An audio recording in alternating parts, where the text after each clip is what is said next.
Village boy, how do we maintain our individuality and still not lose out on this, the benefit of our collectivism?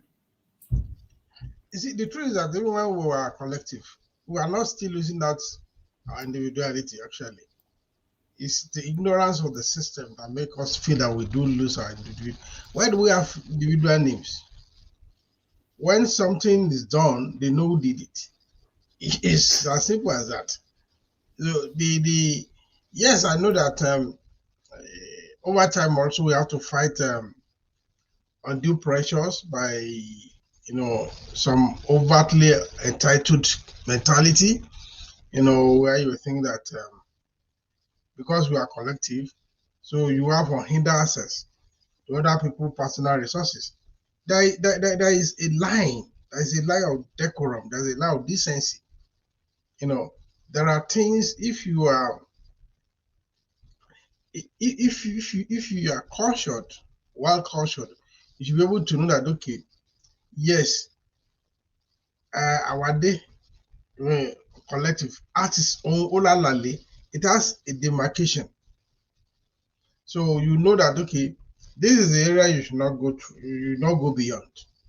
So you should have that discipline, that cultural discipline to know where, just like we are talking about rights, everybody has right, individual rights. But you know when your rights stop. You can't say because you have right to spread your hand and you are putting your hand in my eyes. At that moment, I have the right to defend my eyes.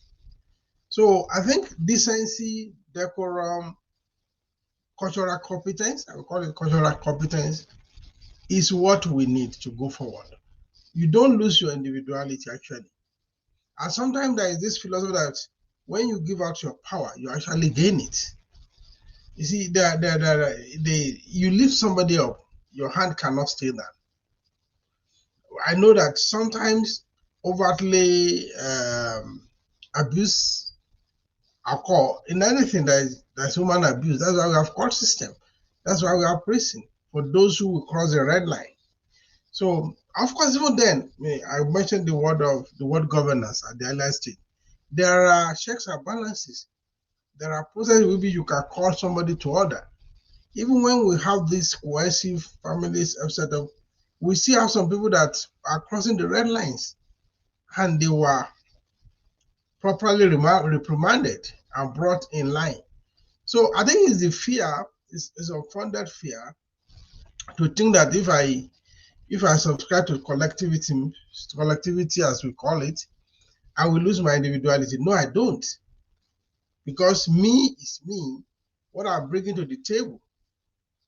But there is a synergy because I'm bringing something, my best to the table, and somebody else is bringing his best or her best to the table. Then there is a synergy of purpose. There is a synergy of effort. So we achieve better result. You can never lose your individuality. It's just like a football, because you are a striker, you score. Even sometimes when they say you go back to defend, if a defender score a goal, will it not be counted? It will be counted for the team, but it's individual that will still score. But the result is for the team. Maybe if you can use that simple analogy, to be collective is to play in a team. At the end of the day, when there's a tournament, they will still give trophy to highest scorer, right? So why so? Because they still recognize that individuality. In anything we do, because individual has a lot of responsibility. You have a responsibility for your actions. There are consequences for individual actions. So that does not take away that we are even there is a scripture that says hands joined together, no sinner shall go unpunished. Even if you are in a collective, your individual conduct or contribution to that collective still stand for you or against you. So I don't think you did. I totally don't agree that you lose your individuality because you subscribe to the collective. I don't think so. All right, thank you very much, sir. I think we've had, to some extent, a robust discussion And I want us to start rounding up. We have about 4 minutes left, so I want us to take 1 minute at most to just round up so that we can close. It's going to be 1 hour. So I'll start with Timlane. Thank you very much. We've indeed had a robust discussion today. So the highlight of everything today is that we should just be reasonable at whatever level we are. Maybe you are the person trying to reach out to someone. If they are reaching out to you, you should be modest with that as well. So someone is reaching out to you, don't expect them to call you forever. It will get to a point that they will just move on, right? And so many people are at that stage. They are trying their very best to get you incorporated into their life and feel like maybe you are a god or something. So many people are at that stage. So when someone, just like the village boy had said, if you are trying to if we are doing it together, you want the best, I want the best, it will be very easy and there wouldn't be pointing of fingers at the end of the day. So if someone is reaching out, the other person should also be a recipient. So another thing is always remember, especially for women and men, if you think you can tell your children that your father, their father's side, they are evil, especially if you have male siblings too. See, your whole family too, to some other woman out there, you are going to be the father side. So always remember, and we should always remember that whatever we want our children to learn, we should do it ourselves so they can learn from our actions, not just from our words. Thank you and have a great weekend. Thank you, Timlane. Somebody sent an article to us to publish a few days ago. And that article, when I read it, the village said I should read it. So I went and read it. And it was actually talking about, you know, what happens to some African families where the children are all grown up. Then, somehow the woman goes to Omugo, what they call Omugo. I think many of us will understand what that means. And then the old guy is left alone to fend for himself. You know, I read it and I was just thinking about, because it didn't really occur to me like that. I guess maybe because that man is already at that age where that kind of a thing matters, whereby to people like me or to people that are still younger, it don't really occur to you, even if your mother is the one that is doing it, you know. But then I began to think about it. Michael.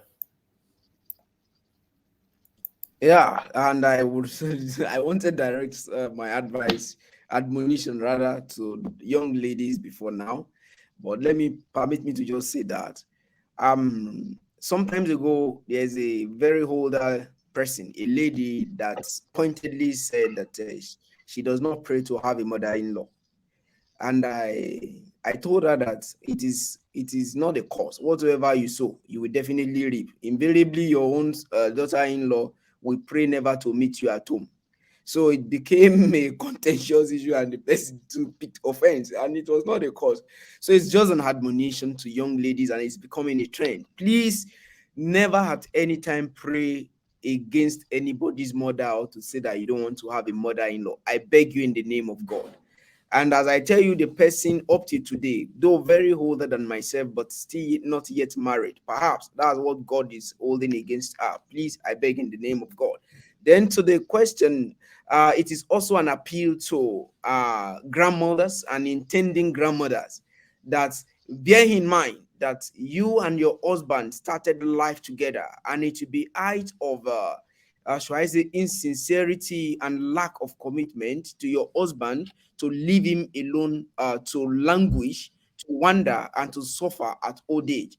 You are meant to complement yourselves till the last breath. So I appeal to you, dear mothers, intending grandmothers, please don't leave your husband alone. If you are going for Omugo, 2 months is enough to do that and come back home. Thank you. All right, Village Boy. Well, I would have loved to start from where Michael stopped, because the appeal is good, but there are some realities too. There are realities that when a woman give birth, especially if it's the first experience, the men are not useful. That is the truth. You can't send the, the father-in-law. They are not useful. Father-in-law who at that moment, what is he going to do? Is the fact it becomes more of a liability. So that's the reality of the Omugo. Yeah, I know over time it has become a bit abuse, but also don't forget most men at that age, especially African men. I can tell you for free that most men at that stage have the ego intact. There are men at that age who believe it is an insult to sleep in in-law house even for 2 nights. They won't go. That moment, most men are superbly stubborn, so they don't go. So, so we have to balance this thing. Even if you say, okay, you are abroad, send ticket to the husband and your mother and your father. The father may say, I'm not going nowhere. That me, I should go and be living in my in-laws' house. No. Go for liberty. So those also things are there. We have to balance this thing. The fact that we are discussing these issues shows that we are concerned. And the change that we can think should also begin with us. Yeah, the guy that wrote the article, my old classmate, but far older than me anyway, is in his 60s, and I respect all his views all the time. Yeah. So but that's also the reality. Then what do you do as a man? You also have to prepare. Men are supposed to prepare for their old age, their retirement.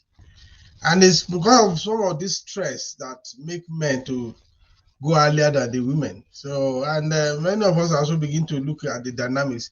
How do we adjust so that you don't become a victim? So, when men are vulnerable at old age, I think they should start admitting that they are vulnerable. It's not insulting to go to your in-law house. You are not going there to beg food. You train the wife, your child. You invested heavily in the child. So if you are going to eat the fruit of your labor, if it means go and spend 1 month in your daughter's place abroad, please go. There is nobody who's going to award you a certificate for being egoistic or being proud. So those are the second side of the coin. I believe this is a conversation we should still extend further, because there are fundamental issues that were raised now.